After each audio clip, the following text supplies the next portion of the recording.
Fondé en 1994 par Jerry Yang et David Filo, Yahoo a été l'un des pionniers du début de l'ère Internet dans les années 90. Au début des années 2000, juste avant l'éclatement de la bulle Internet, Yahoo était le site le plus visité au monde. Au cours de cette même période, Yahoo a accumulé plusieurs mauvais choix qui ont précipité la perte de sa valeur. Dans cette vidéo, nous allons revenir sur les 6 raisons qui expliquent pourquoi Yahoo a échoué alors qu'il avait tout pour réussir.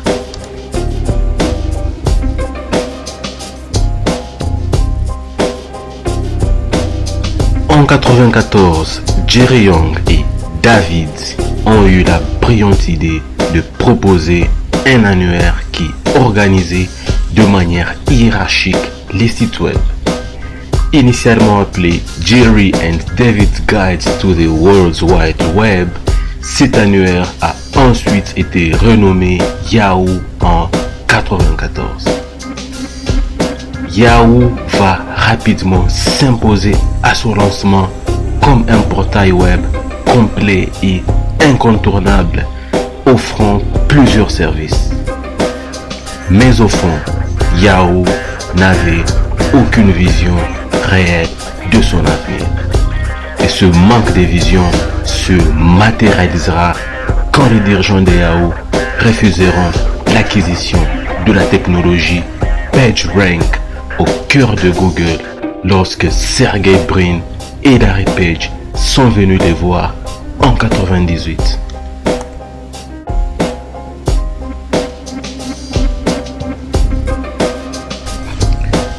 Après l'éclatement de la bulle Internet en 2002, Yahoo a vu ses parts de marché en bourse atteindre un creux de 8,11 $ en 2000 et décida d'embaucher un nouveau PDG pour redresser l'entreprise. C'est Terry Semel qui est nommé à ce poste. Lui qui a occupé par le passé des postes stratégiques chez Warner Bros, mais n'avait aucune expérience dans le monde numérique. Ce choix fut une erreur majeure dans l'histoire de Yahoo, car sous sa direction, Yahoo multipliera les erreurs stratégiques qui conduiront à sa perte.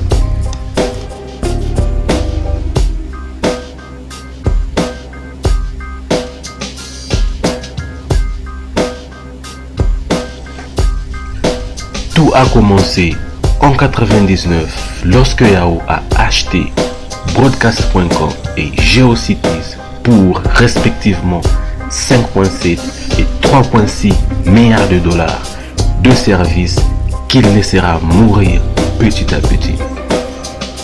Puis en 2003, Yahoo va acquérir Ouverture, une société qui développait un moteur de recherche pour 1,6 milliard de dollars, espérant rattraper son retard sur Google.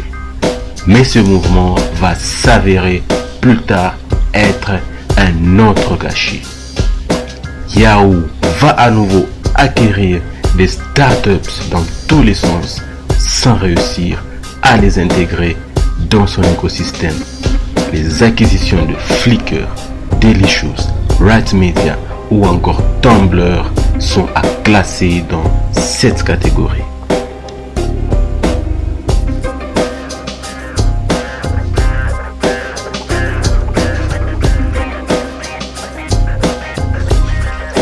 En 1998, Yahoo se voit offrir par Larry Page et Sergey Brin l'opportunité d'acheter leur algorithme de moteur de recherche révolutionnaire. Mais Yahoo ne voit pas l'intérêt d'acheter cet algorithme. Elle laisse passer une première occasion de mettre la main sur ce qui a fait de Google ce qu'il est aujourd'hui. En 2002, cette fois-ci, c'est le PDG de Yahoo, Terry Semel, qui qui tente d'acquérir Google auprès de ses fondateurs. Il est prêt à débourser 1 milliard de dollars, mais Larry Page et Sergey Brin demandent 3 milliards de dollars, montant que Yahoo juge trop cher et préfère encore renoncer à cette acquisition. En 2006, Yahoo a l'opportunité de mettre la main sur Facebook. Mais Mark Zuckerberg demande alors 1 milliard de dollars pour la vente de cette pépite technologique. Theresa May juge une fois de plus ce prix surestimé et jette l'éponge.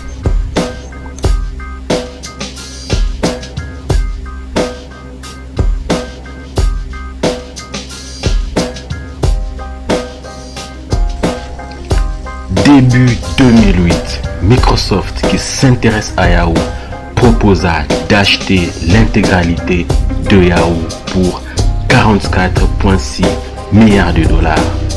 Mais le nouveau PDG, Jerry Yang, s'oppose clairement à une telle acquisition et souligne qu'elle ne représente pas un juste prix pour Yahoo.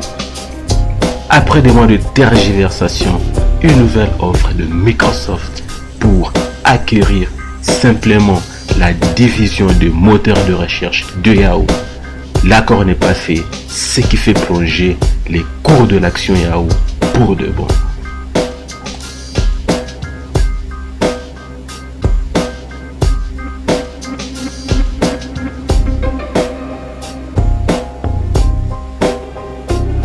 En 2012, Yahoo va tenter de se relancer en nommant une nouvelle PDG, Marissa Mayer, qui va se démarquer à son tour avec l'acquisition de la plateforme de blog Tumblr pour 1,1 milliard de dollars en 2013.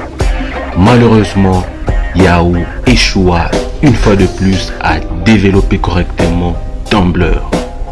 La suite des acquisitions réalisées par Yahoo à l'époque de Marissa Mayer se transformèrent la plupart du temps en échec. Tout cela finit Yahoo et finalement en 2017, il a été racheté par Verizon pour seulement 4,48 milliards de dollars. Un montant dérisoire quand on pense à ce que Yahoo valait au milieu des années 2000. Voilà, c'est la fin de la vidéo. Si elle vous a plu, n'oubliez pas de la liker et de la partager au maximum. Abonnez-vous à la chaîne si ce n'est pas encore fait et dites-nous en commentaire ce que vous pensez de l'avenir de Yahoo. Bye.